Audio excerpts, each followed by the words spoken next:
আলোর পথ ধরে আগান। চারিপাশের দমকা হাওয়াতে নিভু নিভু ইমানের প্রদীপকে নিত্যে দিয়েন না। কুপির আলোর মতন, মোমবাতির আলোর মতন হয়েন না, যে পথিমধ্যে দমকা হাওয়ায় নিভু নিভু আলোটা নিভে যাবে। ফায়েজ খেয়াল করেন, মোর্শেদকে হৃদয়ে বসান। এমন মহামানবের সংস্পর্শে থেকে গোলামি করেন, যিনি মোর্শেদের প্রেম শিক্ষা দেন, মোর্শেদকে হৃদয়ে ধারণ করেন এবং তাসাউফ সাধনায় পরিপূর্ণতার পথে আপনাকে সহযোগিতা করতে পারেন। তাহলে যদি চারপাশের মোমবাতি নিভু নিভু হতে নেয় দমকা হাওয়ায়, তিনি তো চারপাশে ওই যে হেরিকেনের মতন একটা প্রোটেকশন দিয়ে দিবেন, একটা প্রিভেনশন দিয়ে দিবেন, যাতে দমকা হাওয়াতে মুর্শিদ প্রেমের ওই আলো, নিভু নিভু আলোটা নিভে না যায়। আরো সাধনা করেন, ওই আল্লাহর পথে আলোকিত মহামানবের পথ ধরে চলেন। তিনি আপনার ইমানকে মজবুত করে দিবেন। যখন চারপাশের দমকা হাওয়ায় আপনার ইমান নিভু নিভু থাকবে না, পরের কথা আপনার কানে ঢুকবে না, চারপাশের পরিবেশে আপনি প্রভাবিত হবেন না, দমকা হাওয়ায় এসে ইমানের নূরকে আচমকা নিভিয়ে দিয়ে যেতে পারবে না।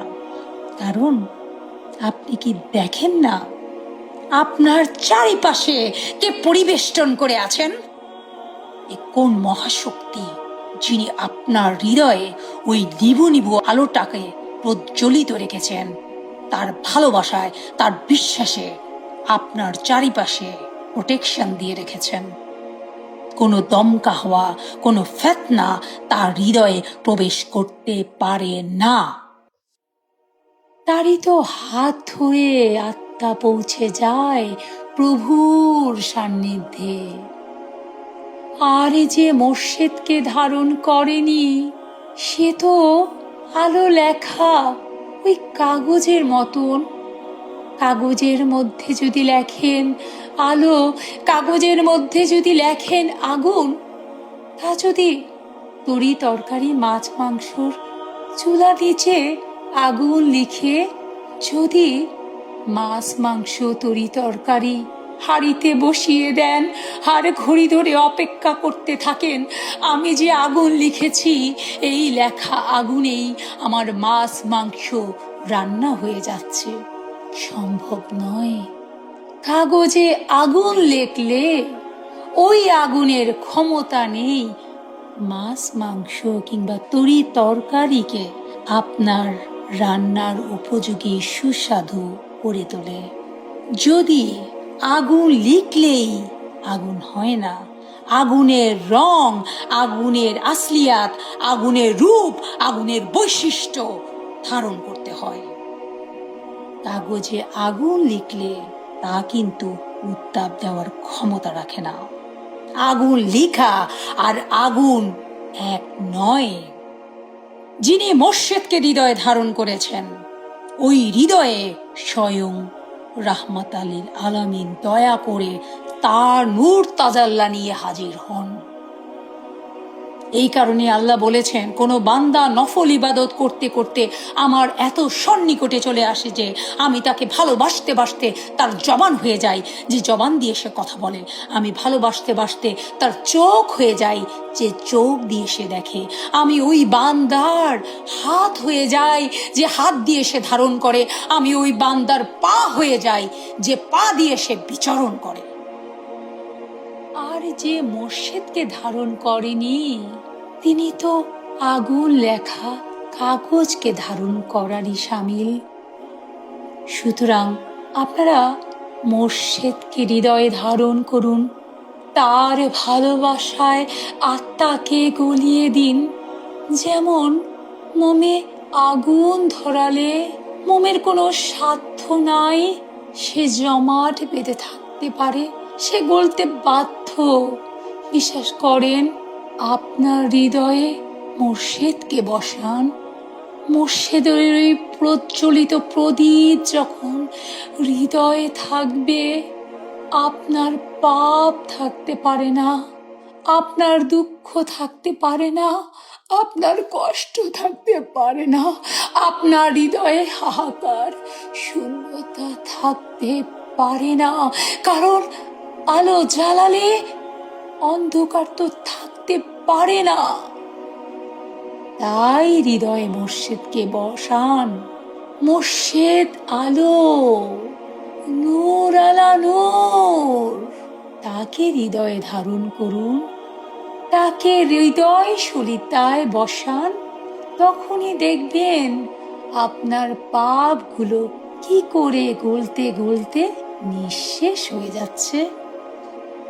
যখন ওই শ্রেণীর সাধক হবেন, তখন বুঝবেন ঈমান শুধু মুখে কালেমার নয়, বরং অন্তরের নূরে জীবন্ত হয়ে উঠেছে। মুর্শিদকে অন্তরে ধারণ করাই ঈমানের পূর্ণতা। যিনি মুর্শিদকে হৃদয়ে জাগরণ ঘটান, তার হৃদয়ে মুর্শিদ চিরজাগ্রত। মুর্শিদ কোথায়? মুর্শিদ তার প্রতিটি আশিকে রাসূলের হৃদয়ে রাজ করেন। মুর্শিদ কোথায়? দেওয়ানবাগী কোথায়? দেওয়ানবাগী তার প্রত্যেকটি আশিকে দেওয়ানবাগীর অন্তরে বিরাজ করেন। তাই হৃদয়ে দেওয়ানবাগীকে জাগ্রত করেন, হৃদয়ে দেওয়ানবাগীর সাথে যোগাযোগ করেন। দেখবেন অন্তরের ভেতর থেকে আপনার মুর্শিদই আপনার প্রতিটি কর্মে আপনাকে দিক নির্দেশনা প্রদান করে যাচ্ছেন। যিনি এই রূপে মুর্শিদকে হৃদয়ে জাগ্রত করতে পারেন, মারিফতের এক একটি বিষয় স্ফুলিঙ্গের মতন তার কাছে অস্পষ্ট থেকে প্রকাশিত, আলোকিত, সূক্ষ্মতর সূক্ষ্ম বিষয়ে তিনি হয়ে যান চিরজাগ্রত। তার হৃদয়ের সাথে প্রতিনিয়ত সেই নূরময় সত্তার কথোপকথন হয়। তার হৃদয়ে সেই নূরময় সত্তা বিরাজ করে থাকেন। মহান রাব্বুল আলামিন তার হৃদয়ে মূলত সেই নূরময় সত্তা প্রতিনিয়ত উদ্ভাসিত হতে থাকেন, তাকে পরিচালিত করতে থাকেন। মহান রাব্বুল আলামিন দয়া করে আমাদের সকলকে এলমে গায়েব, এলমে মারিফাত বুঝার সুযোগ করে দিন। তিনি দয়া করে আমাদের ঈমানকে মজবুত করে দিন। তিনি দয়া করে সকলের কাছে ধর্মটা সহজ করে দিন। সকলের হৃদয়ে ওই ধারণ ক্ষমতা দিন, যাতে সর্বসাধারণ দয়াল মুর্শিদকে ধারণ করার মাধ্যমে মারিফতের আলো দ্বারা নিজেদের হৃদয়কে আলোকিত করতে সক্ষম হন। আমিন।